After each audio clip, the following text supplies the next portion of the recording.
Guys,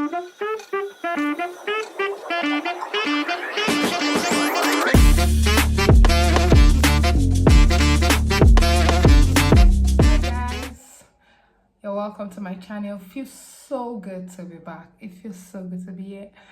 Thank you for coming back. Thank you for tuning in.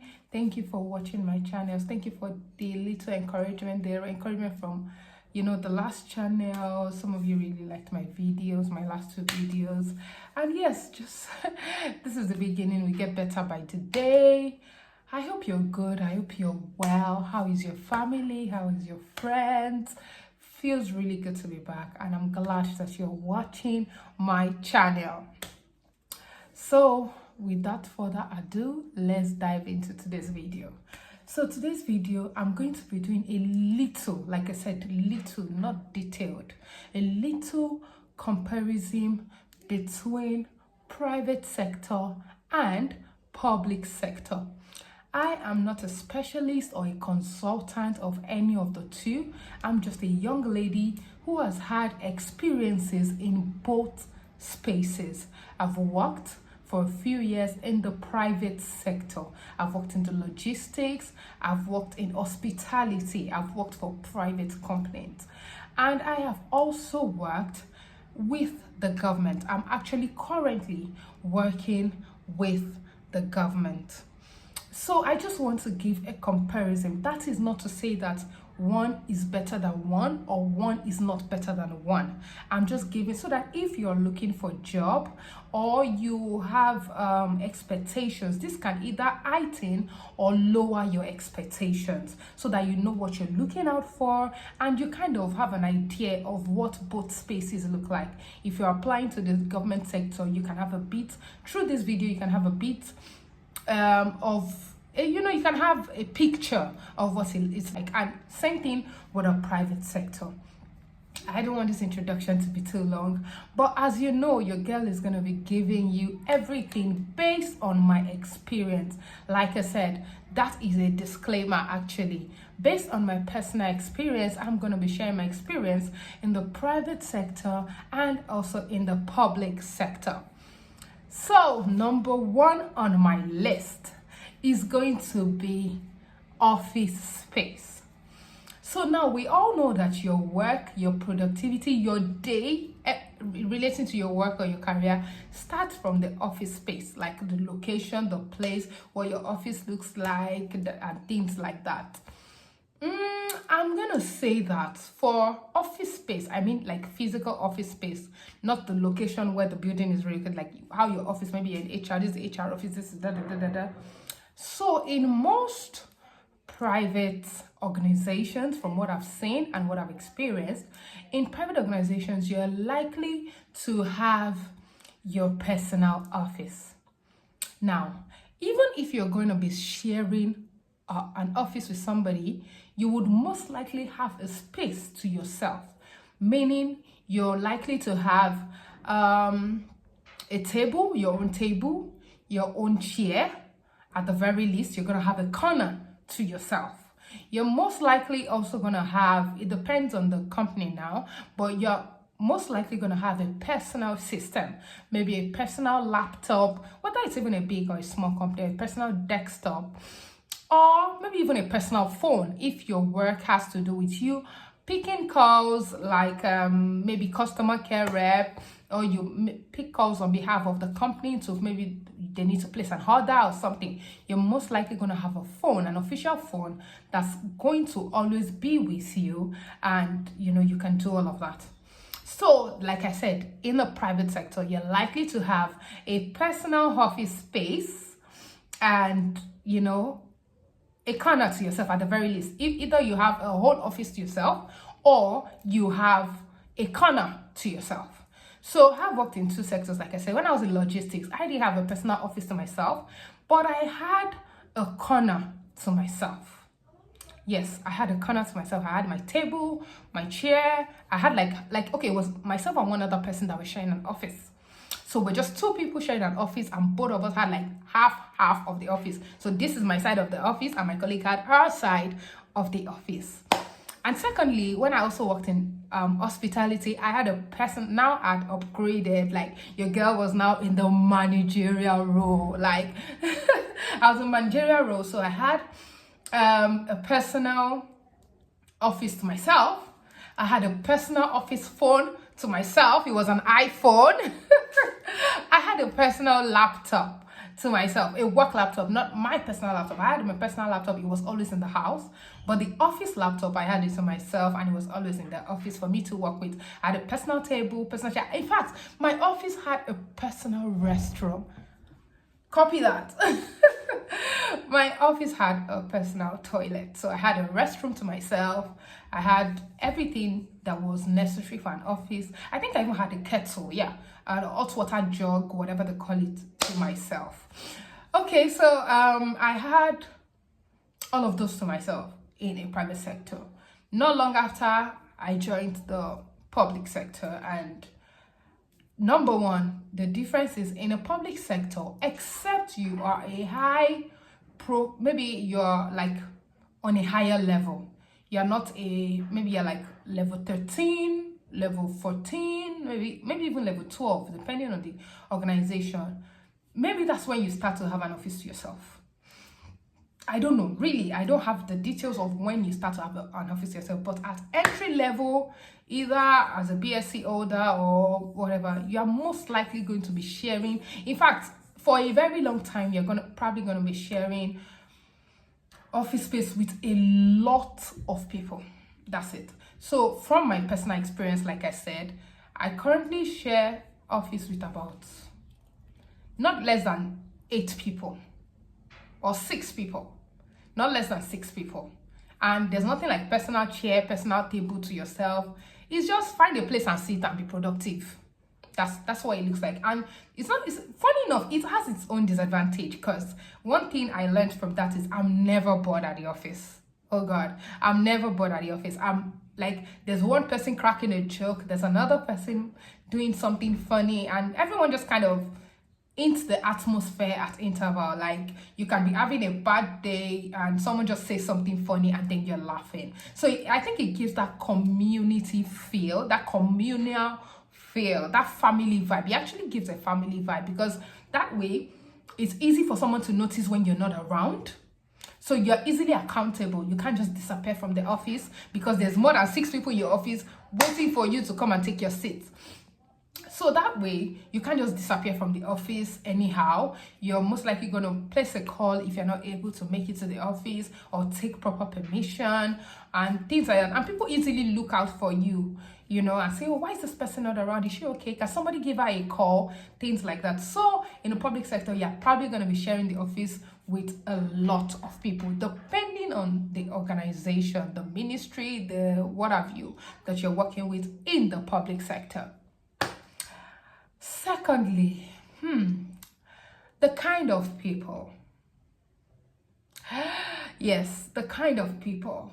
So we all know that the currency we spend in this world is people, network, and relationship. So I'm saying that in a private sector, you are more likely to have more. Now, I'm not saying all.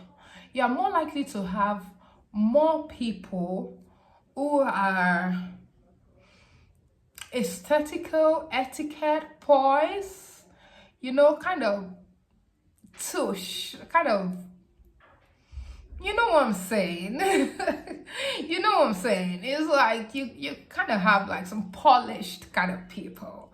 Even if the private organization is not such a big one, you're most likely talking with fellow BSc holders. Even in the, you know, there's a bit of charisma in the hair. You get, like, people actually care. In the private sector, you care how you look, you care how you behave, you care how you talk, you know, and, you know, you're most likely to meet your kind of people. Because when it comes to the private sector, you can determine what you're recruited to do, because you went through the interview process and you applied for a particular role. So you're likely to choose a role that fits into your person. For example, it's not possible as maybe a BSc holder now for you to apply for the role of a cleaner. At least not in Nigeria. It's not, almost not possible. It's different if you apply for a higher role, maybe a secretary, an accountant, and you're like, oh, we're sorry we don't have that space, but what we have right now is a janitor, and you said, okay, I'll take it. That's different. But you're likely to apply into what suits you as a person. So there's a bit of polished people around. Let me just put it. There's this poise, there's this vibe with private. Everybody is designers trying to. Yeah, you have that in private sector, but public sector. They are, because thanks to the government. I'm gonna say this. I thank the government of Nigeria. As much as we want it to be better, let us also take note of the ones that they've done. The government of this country is really doing a great job by recruiting thousands of graduates almost every year. There are some sectors that recruit every 2 years, some recruit every year, some recruit every 3 years. The fact that they are even recruiting, at least even if they recruited just 1,000 graduates in 2 years, at least those 1,000 are off the street and they are able to feed their families. So let's say kudos to the government. But we hope that you guys do better for us. So in the public sector, because there are a lot of people, that way you can't meet it's not all your kind of person. So you meet in private sector, the options are limited. You're probably working in a private sector where there are just maybe 30 people, at most 100 people, staffs, maybe 100 people. But in government sector, there are tens of thousands of people working there. So imagine, you meet all kinds of people, all levels. You meet very educated, you meet slightly educated, you meet school cert holders, you meet people that just came in with ND, you meet people that are very good, you meet people that are at different levels. You meet people that are just school cert holders, people that are not very exposed, you meet people that are also absolutely exposed. You just meet all kinds of people. You meet people that you go like and you also meet people that are like, oh, nice, I like how you speak. So you it's just all kinds of people. So when it comes to the people, don't have expectations, because you're gonna meet the kind of people you've never seen before in your life. Like the kind of people you don't think you're gonna meet, you're gonna meet them in public sector, both positively and negatively. So you're going to meet people that are like, if not be state government employ us together. And you're also going to meet people that are actually going to change your life with their wealth of experience. So the public sector has all kinds of people. Yes, I'm going to leave it at that. If you know, you know. So thirdly, I'm going to say the use of language. Most private sectors, say banking, say marketing, say sales, say hospitality, logistics, food and tech, and all of that, we know that is mostly lingua angla, meaning English. And that's a lingua franca. Anglo, so it's always English. Most people, everybody is so everybody is just English, phonetics, diction, speaking well, speaking good. That's how it is in most private sector. It's rare for you to enter a private sector to speak with an official and they're speaking their native language to you. Is rare. It's 95% English. It's English environment. Everyone is speaking in the official language, which is English. But in the public sector, we all know that even in public schools, they speak Yoruba to pupils, to small children. So you already know what it is. In most public sector, there's no language restrictions. Out of 8 hours a day or 9 hours that you're working, you're probably speaking your native language 6 hours, maybe, or even 7.5 hours. You probably just speak English when you want to do something official and all of that. Mostly, when it comes to public sector, people, and it's actually not a bad thing, because all kinds of people can walk in there, even people that cannot speak. The masses can walk in, make their inquiry, and without fear of saying, oh, I cannot understand what they are saying. So you can speak with all kinds of people, aged people. And so basically what I'm saying is, when it comes to public sector, almost all languages is allowed. Yoruba, Igbo, Hausa, everything allowed. Allowed. Between colleagues, from colleagues to clients, from clients, colleagues to colleagues, everybody is blowing their native language everywhere. If you are in Southwest, they are blowing Yoruba everywhere, morning till night. If you are in the North, enter any public sector, they are probably speaking Hausa morning till night and all that. So there's no restriction on language. There's no strict rule. There's no person. There's nobody that will say don't speak English, don't speak Yoruba. No. It doesn't happen like that in public sector. There's no rule when it comes to language in public sector. But we all know that in most private sector, your boss is probably telling you that, you know, speak correctly. In fact, if you don't speak well, if your boss can query you, you know, so that's another difference. So we're talking about language. I think I've made like 3 points. I'm very sure this is my third point. So fourth point, Holy Spirit remind me, I actually remember just now, stability. Stability. When it comes to government work, we all know that it is stable. There's stability in government work because it's rare, except you commit an offense, a major offense, major offense or a crime. That's when you can be dismissed or fired. And it will take a whole panel for them to dismiss you. It has to be a crime for you to be dismissed. Maybe fraud and things like that. But private sector, let me share my experience with you in one private sector that I worked long ago. I can't remember what happened, although I think they went bankrupt. They went bankrupt and they couldn't pay salaries. So they were already owing us salary like 3 months. And the headquarters was in Lagos. I live in Ibadan, Nigeria, if I've not mentioned that before. And when it was time for them to fire us, most of us in Ibadan branch, because they were already owing us 3 months salary, like I said. So they couldn't pay, the company wasn't doing well. So we already knew that there was likely that, you know, they do something like that and let us go instead of just owing us salaries. Guess what? Sorry, I feel like the light went dim. So when it was time for them to let us go, ask me how I was told that my services were no longer needed. The HR from Lagos just stupidly sent me a voice note saying, oh, hello, the boss told me today I should let you know that your services are no longer, thank you for being with us. And she sent a voice note. It was at night, around 8 p.m. I was so livid. I'm like, what is wrong with you? I didn't say anything. I processed it. I thought about it. And then the following message, I sent a message to the boss himself. I think I called or messaged him. And I said, even if you're going to let me go, fire me, at the very least, I deserve a letter. Because the first time when you employed me, I was employed with a letter. And if you're going to let me go, you had better give me my letter and the reasons why I was dismissed.